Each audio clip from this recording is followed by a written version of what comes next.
আল্লাহ আল্লাহ আল্লাহ আল্লাহ আল্লাহ আল্লাহ আল্লাহ আল্লাহ।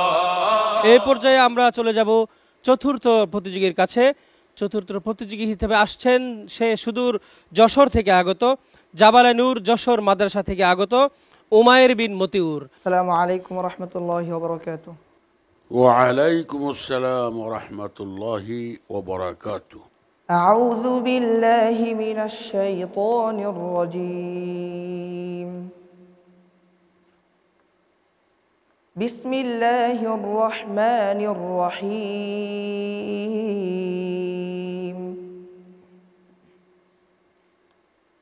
وقال موسى يا فرعون إني رسول من رب العالمين حقيق على ألا أقول على الله إلا الحق قد جئتكم ببينة من ربكم فأرسل معي بني إسرائيل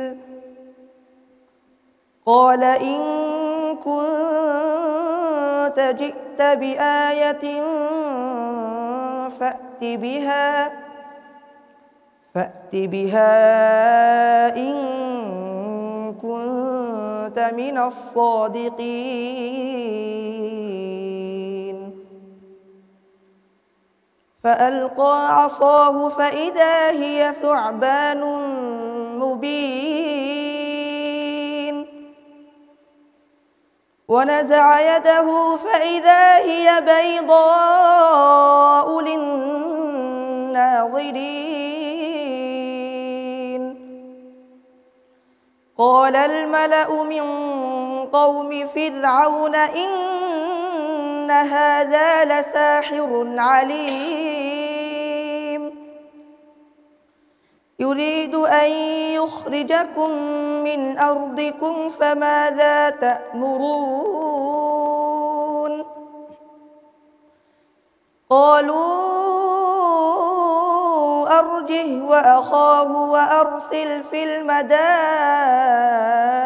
حاشرين يأتوك بكل ساحر عليم صدق الله العظيم صدق الله العظيم মাশাআল্লাহ, উমায়ের বিন মতিউরের তেলাওয়াত আমার কাছে খুবই ভালো লেগেছে, কারণ হলো তার স্কেলটা খুব ভালো ছিল। আর একটু যদি আমরা তেলাওয়াত শুনতাম আরও ভালো লাগতো। পড়া আরও মজা হবে, আরও সুন্দর হবে। তুমি আরেকটু থেমে আরেকটু মাস্ক করতে হবে। আমাদের শায়েখ যে পরামর্শ দিয়েছেন, তোমার তেলাওয়াতের মধ্যে যে সমস্যাগুলি আছে মাস্ক করবে, ইনশাআল্লাহ অনেক দূর এগিয়ে যেতে পারবে। قد جئتكم ببينة من ربكم, এখানে বিবাইয়িনা ইয়াটা ইয়া বিল হাই, মানে জীবিত ইয়া। ইয়াটা দুই প্রকার, একটা জীবিত ইয়া, একটা মৃত ইয়া। তো মৃত ইয়াটা কেমন, যে বিয়ামিনি, মিনি, মিমের পরে একটা ইয়া পড়েছে, পরে নুন পড়েছে, সেই ইয়ার উপর দিয়ে আমরা চলে গেছি আল্লাযীনা, দেখা যাচ্ছে না। কিন্তু এখানে বিবাইয়িনাতিন মানে ইয়া বিল হাই, মানে তাসদীদ হওয়ার পরে ইয়ার মধ্যে একটা প্রাণ শক্তি খাটাতে চায়। তো তুমি এটা খুব দুর্বল করে পড়েছো, আর মাদের পরিমাণ গুন্নার পরিমাণগুলো এক ছিল না। এই বিষয়গুলো তুমি লক্ষ্য রাখবে। বারাকাল্লাহু ফিক। উমায়ের বিন মতিউর চমৎকার তেলাওয়াত করেছে। সে যে তেলাওয়াত করেছে সেই আয়াতসমূহের মধ্যে আল্লাহ সুবহানাহু ওয়া তাআলা আমাদেরকে কি কি মেসেজ দিয়েছেন আমরা সেটা এক নজরে জেনে নেই।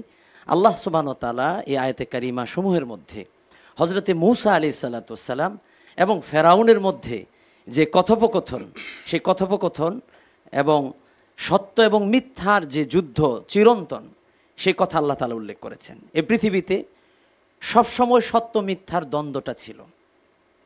যেখানে নবী ইব্রাহিম আলাইহিস সালাম আছেন সেখানে নমরুদ আছে, যেখানে মূসা আলাইহিস সালাম আছেন তার বিরোধিতা করার জন্য সেখানে ফেরাউন আছে। তো ফেরাউন এবং মূসা আলাইহিস সালামের মধ্যে যে দ্বন্দ্ব, নবী মূসা আলাইহিস সালাম যখন ফেরাউনকে বলল এক আল্লাহর গোলামি করো, ফেরাউন বলল আল্লাহ আবার কে? আমি তো আল্লাহ, নাউজুবিল্লাহ। প্রমাণস্বরূপ আল্লাহ সুবহানাহু ওয়া তাআলা নবী মূসাকে মুজিজা হিসাবে লাঠি দিলেন।